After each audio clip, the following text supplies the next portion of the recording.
This video is brought to you by John Robson Guitar Tuition. If you enjoy the content, please consider supporting the channel by enrolling on a course, purchasing some guitar lessons or a t-shirt, or you can join my Patreon. Now, on with the show.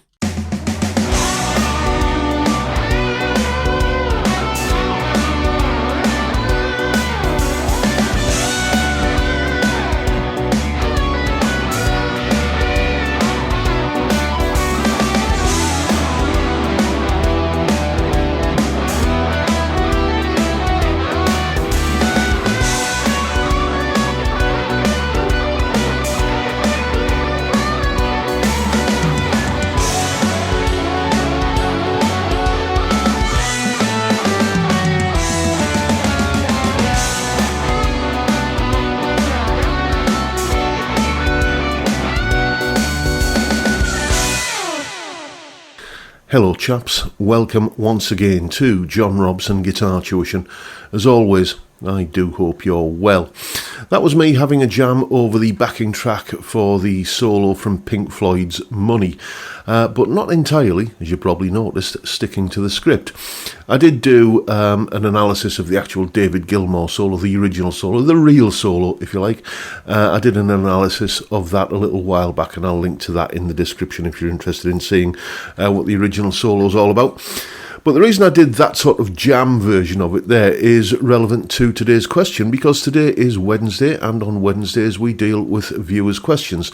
So if you have any questions or queries of a guitar or music-related nature, and you think I'm the chap to answer them, then get in touch. You can see the website address there at the top of the screen.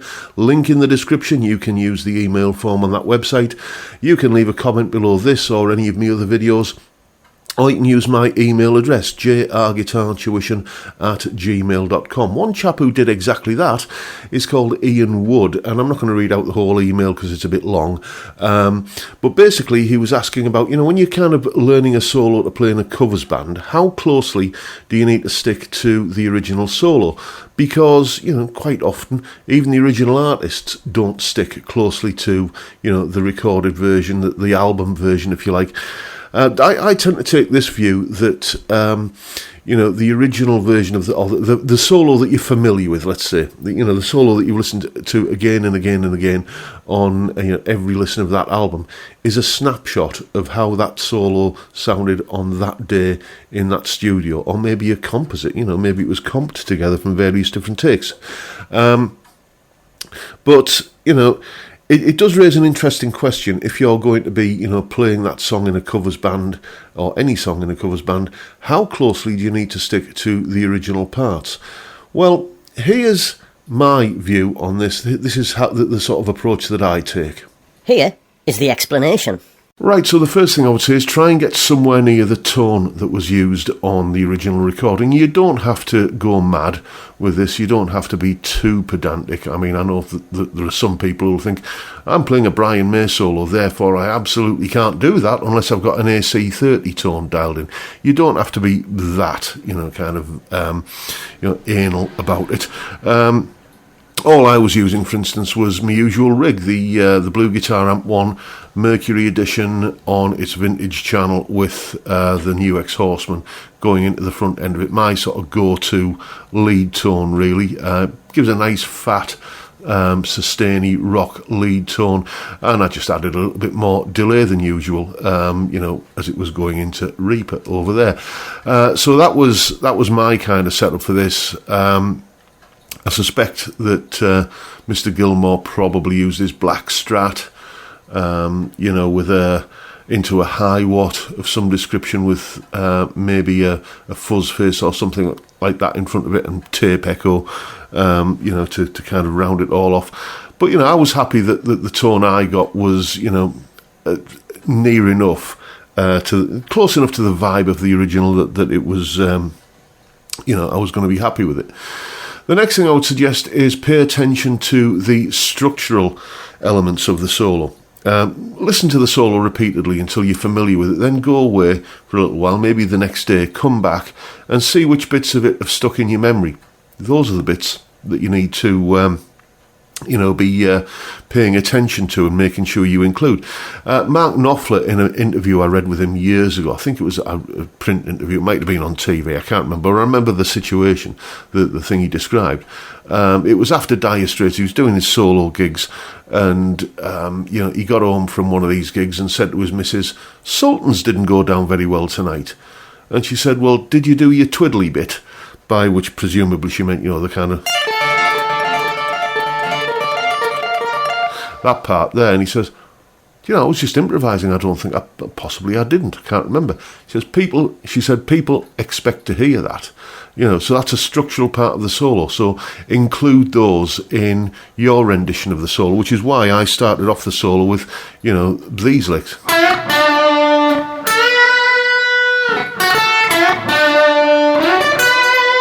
And I started varying it there, instead of...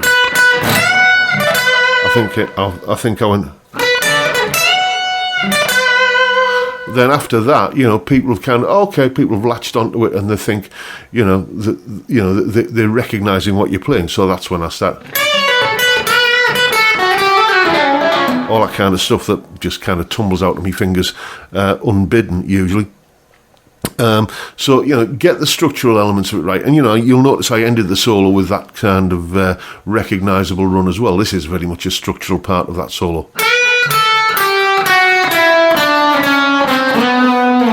Like that. So those were the things I was thinking, okay, they've got to be there and they've got to happen at the right times. But beyond that, I was just improvising with, the scale or scales that would fit.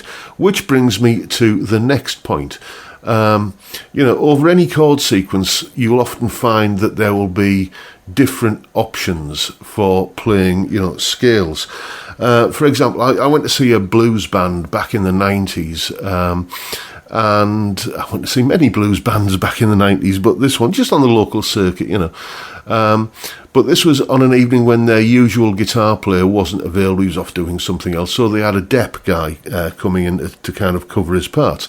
One of the songs they did was Need Your Love So Bad, and there's a nice little kind of jazz chord change in there, 1-6-2-5, the A going to F sharp minor 7, B minor 7 to E7.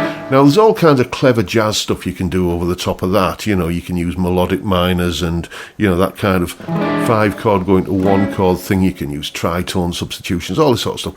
And that's what he was doing, because it was there and it was available for him to do. And it didn't sound wrong. It just didn't sound in keeping with that particular track there. There's a difference between, yes, I can do it, and yes, I should do that. So bear in mind, there's a range of options for note choices and scale choices over most chord sequences. Make sure that you're sticking pretty close to, what is on the original recording if you're trying to kind of just give your rendition of that original recording. If you're trying to reimagine it and do something, kind of wildly different with it, then, knock yourself out. But, if what you're trying to do is just, a covers band version of the song, then this is an ideal thing to do, is to kind of make sure that you're drawing water from the same well as the original artist, as it were. And the final thing I would say is tension and release. Any solo has like kind of, kind of crests and dips in it where you're kind of building up the tension and then releasing the tension. Different ways that you can build tension are by playing a little bit busier and by, adding a little bit of dissonance or just continuing a line beyond the point where you would normally finish it. Just all of these kind of things where you can heighten the sense of expectancy in the listener. And then when it kind of resolves and you go, okay, like that, when it just seems to kind of settle.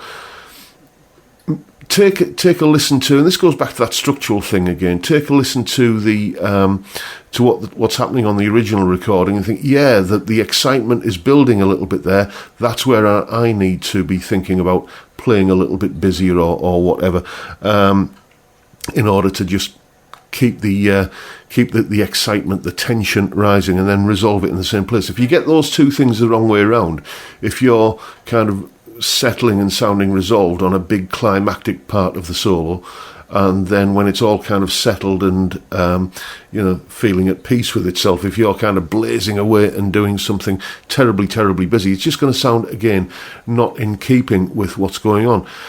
The best thing you can do is, I think, because it's entertaining as well, is go and check out some videos by the Classic Rock Show. I've seen them live twice, both times with Pete Thorne on lead guitar, but there's tons of videos of the Classic Rock Show on YouTube. Check a few out. You'll notice that the solos are often exactly what we're talking about here. They're sort of in keeping with the original recording, but not slavish copies of it. And the guitarists in question, I think it's James Cole who's the other guitar player, and then it was Howie G before Pete Thorne came along. Now Pete Thorne, they all have their own take on the solos, and they all inject their own personality into it, but they all keep the core elements of it the same, in the way that hopefully I managed to in my little rendition of the Money solo. So those are the tips that I've got for you on kind of doing a covers band version of a solo, where you're not necessarily being a tribute, not being an impersonation of the original solo. You're injecting a little bit of your own personality, but you want to keep something of the structure and personality of the original solo. Those are my tips. Now you know what to do. Go away and have some fun with it. And as always, you will find a full tab for my interpretation of the Money solo. It's in both Guitar Pro and PDF formats, along with the backing track that I was playing over, the clip of me playing it, and that explanation you've just seen there. All of that is up on my Patreon page. There's the address, link in the description. $3 or £2.50 a month gets you access to all of these additional goodies that go along with these YouTube videos. A massive thank you to each and every one of you who support me in that or any of the other ways, all of which are also linked down in the description. And that is it for today, folks. Hope you've enjoyed the video and found it useful and informative and hopefully entertaining in some small way. And if that's the case, please hit the subscribe button and the notification bell if you haven't already done so.